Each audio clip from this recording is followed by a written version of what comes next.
In Washington Heights, you'll find birds. They're painted in the shutters of every other store.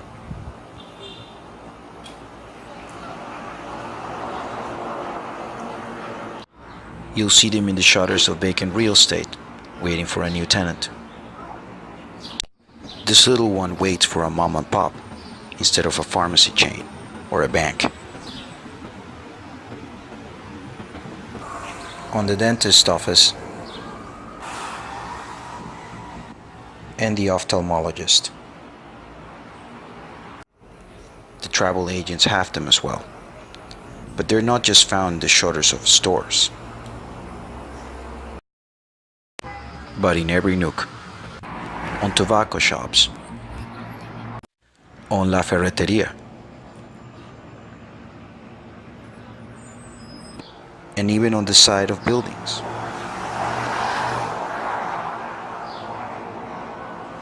And the front of buildings.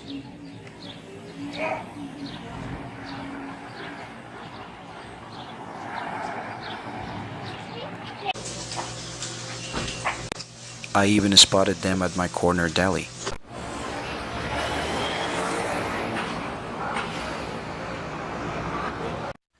These birds have merged with the fabric of the neighborhood. Then even some have started to look like them. But no one in the neighborhood seems to know why they're there. No sé el significado.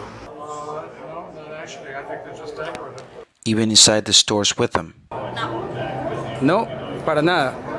Okay. Oh, those! Oh, I love those. Because like those murals. Yes. Of the birds and stuff like that. Yeah. But the clues are there in plain sight.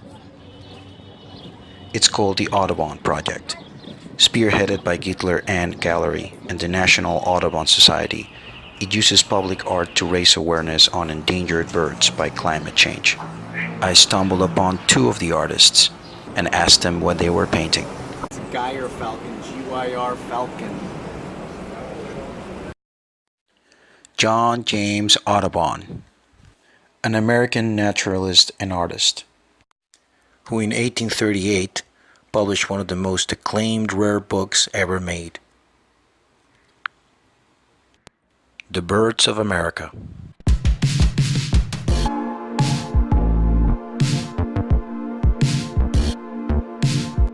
The giant elephant folio contains drawings by Audubon of a species of birds in their actual size, which made it unique and helped him garner the subscriptions he needed.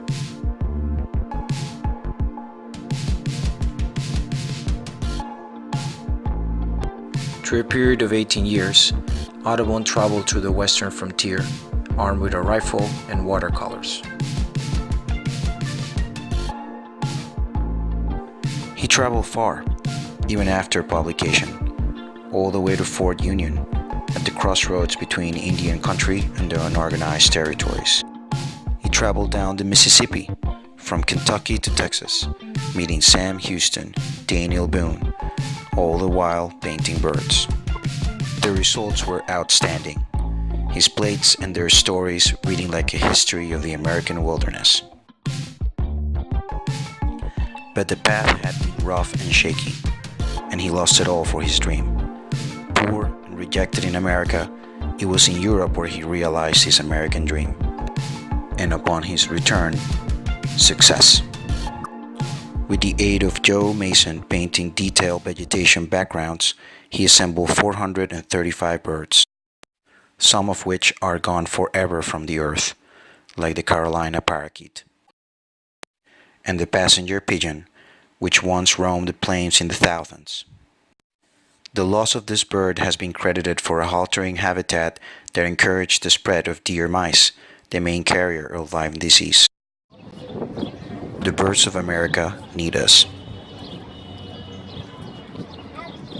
At the Trinity Church Cemetery and Mausoleum, Audubon is buried, not far from where he lived, here in the Heights.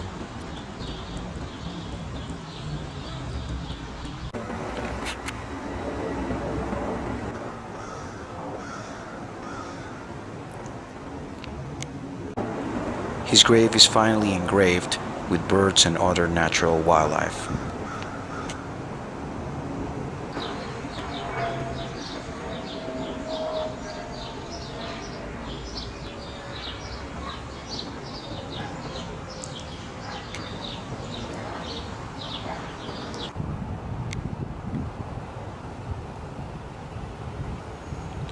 An aristocrat immigrant become frontiersman and artist, he echoed other American outdoorsmen of artistic sensibility to come, like Teddy Roosevelt and Ernest Hemingway. Audubon's birds are part of Washington Heights, and you know where to find them. There are many things here named after Audubon, the most beautiful of which is Audubon's Terrace. It houses cultural institutions like the Hispanic Society of America, the American Academy of Arts and Letters, and Boricua College. On its frieze are engraved the names of navigators and explorers of the New World, like John Davis, John Cabot, and Bartolomeo Diaz. Nowhere in America, from the Yukon to Patagonia, you'll find a place like this, where all the names that made the history of the New World and beyond stand together, regardless of nationality or creed.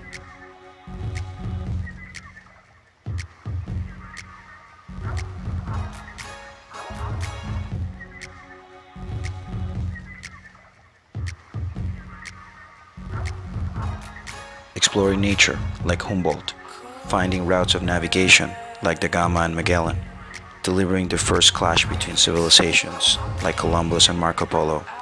I come back to their diaries, to their actions, as irreversible moments of history, and I wonder, not sure if with more fear or excitement, at the impact one name can actually have. Some lives are meant to open doors. In the main courtyard, the prototype of all Spanish conquistadors, El Cid. The names of Pizarro, De Soto, Cabeza de Vaca were etched in the shadow of his legend. To his right, my favorite archetypal hero, Don Quixote de la Mancha.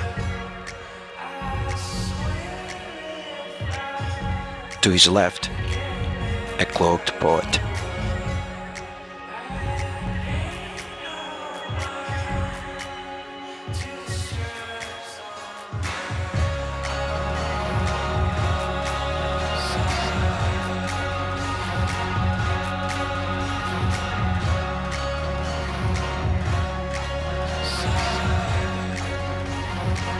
The history of the New World is more than a bas-relief. Its depths are complex and compelling, and they demand our understanding more than our judgment, which can only be got by study. And there are many books waiting. I first came here on a cool November afternoon a few years ago, and there was no one else. I have since found my compass and charted my course.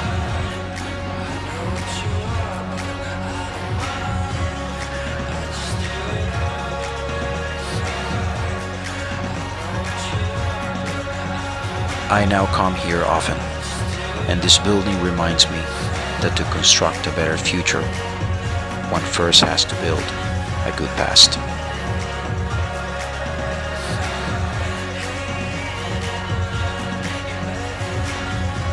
Let's use our talents wisely.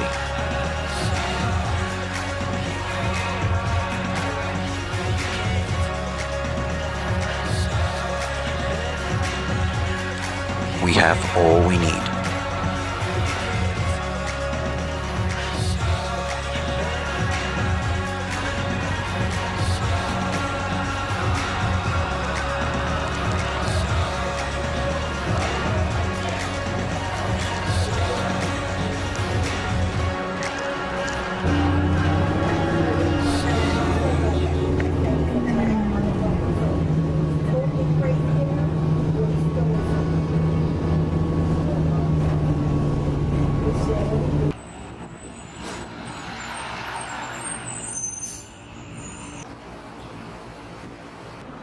There are many great names besides Audubon who live in the Heights.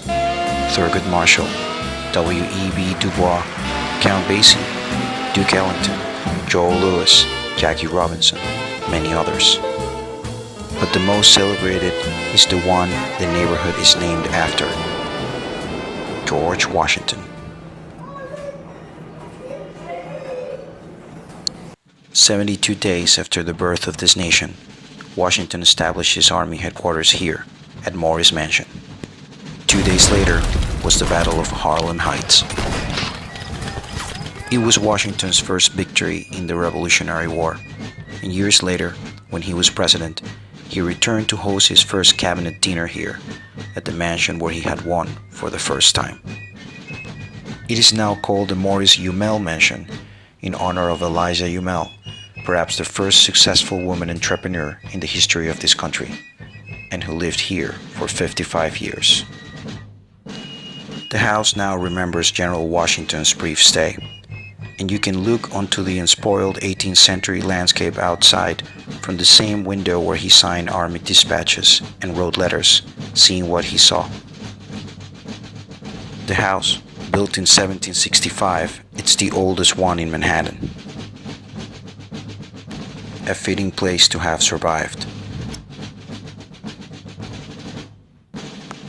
I wonder if this octagon room is where Washington and his cabinet retired to talk after that first dinner, with Jefferson, Adams, Hamilton, and Madison, the taste of plum tarts and asparagus ragout lingering in their mouths.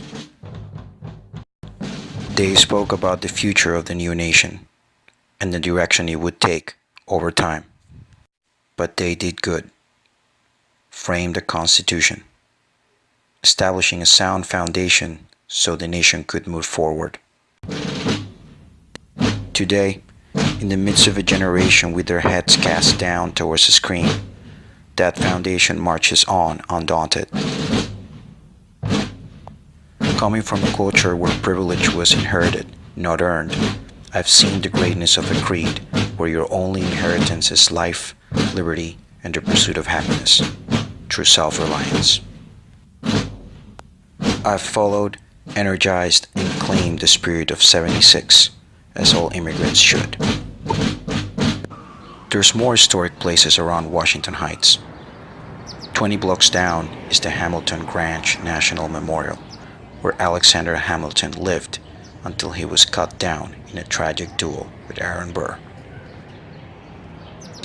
But he's not the only great American cut down by tragedy in these parts. A few blocks from Morris Umel Mansion, you'll find the former Audubon Hall, where Malcolm X was shot.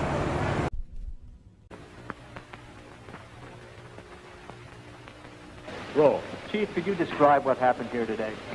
At about 3:15 p.m. This afternoon, there were about 400 persons present in the ballroom here, representing an organization known as the Afro-American Unity Organization, headed up by Malcolm X. And Malcolm was addressing the audience from the speaker's platform when suddenly, apparently, two men approached the speaker's rostrum and discharged shots at him from apparently very close range.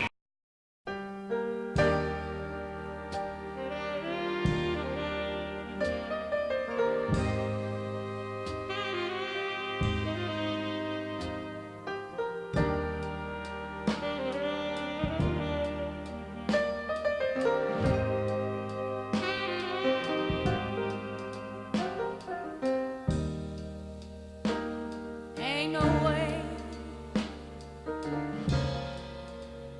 for me to love you. If you want, let me.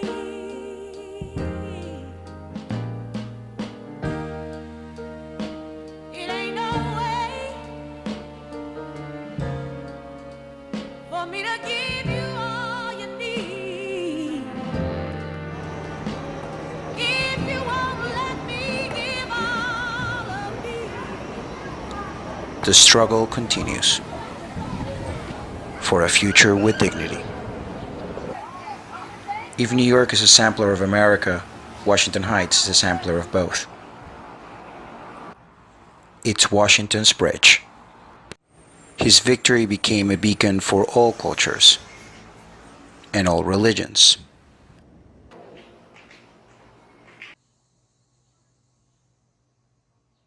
It sheltered German Jews fleeing the Nazis. He gave America Stan Lee, Alan Greenspan, Henry Kissinger, and the boys of summer, Vin Scully. A black man is getting a standing ovation in the Deep South for breaking a record of an all... It is the highest point in the island of Manhattan. You'll find the famous Russian grocery, Moscow on the Hudson, serving sweet treats from Mother Russia. Even from my country, Ecuador's own UPS, Delgado Travel, is here. Chinese restaurants where Christmas hasn't ended, or Jamaican restaurants where the food. So I have wonderful oxtail made with a lot of love. Enjoy, guys, and I hope you guys love it. Thank you, Stevie. There are yet many things to see. Fire escapes that look like guillotines. Creepy art. Old West miniatures out of popsicle sticks. The artist teaches a class nearby. Friday, 109 West, 146th Street, between 997. What's your name, sir? Luis Perez. But there are other special neighbors. I'm Sugar. I'm from 156th Street, M7 Broadway. I've been around here a decade. A decade? A decade. How long have you been in the neighborhood, Joy? 45. 45 years. 45 years. Been here longer than me. I said a decade. Well, tell us how it was 45 years ago. Tell us about Washington Heights 45 years ago. 45 years ago, it's the same like it is now. Terrible, but it's better now. What's your name? Joyce. I like the people in the area. You know, they're really friendly and stuff like that. It's more like a family thing instead of like friends and stuff like that. And of course, all the hot guys and, you know, all the beautiful sights and all the... Beautiful sights, like a bookstore. I believe the creator assigned me this community because there was no bookstore when I actually started this venture back in January of 2000. There was not a bookstore in this community whatsoever. Knowledge is key. It is. At the old United Palace Theater, Washington Heights gives me a parting gift. Music. The kind that I like. Beach House.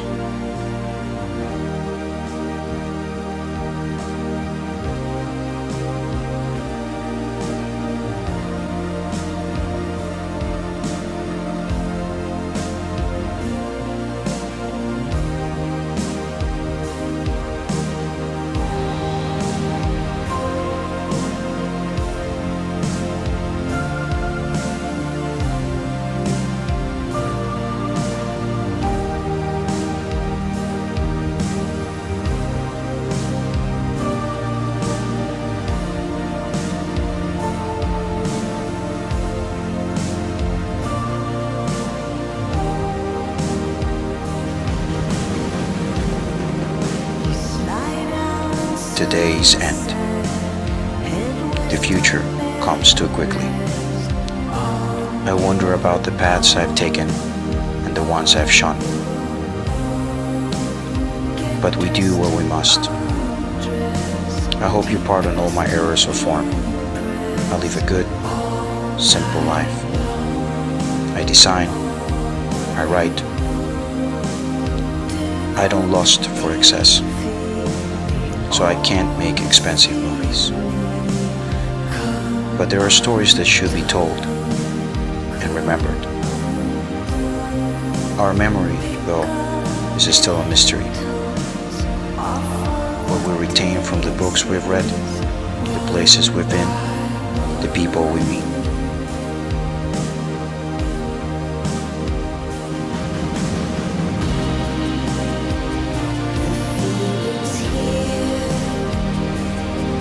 So I wanted to keep this record.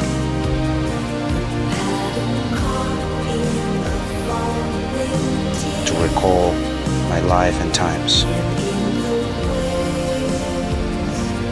in Washington Heights.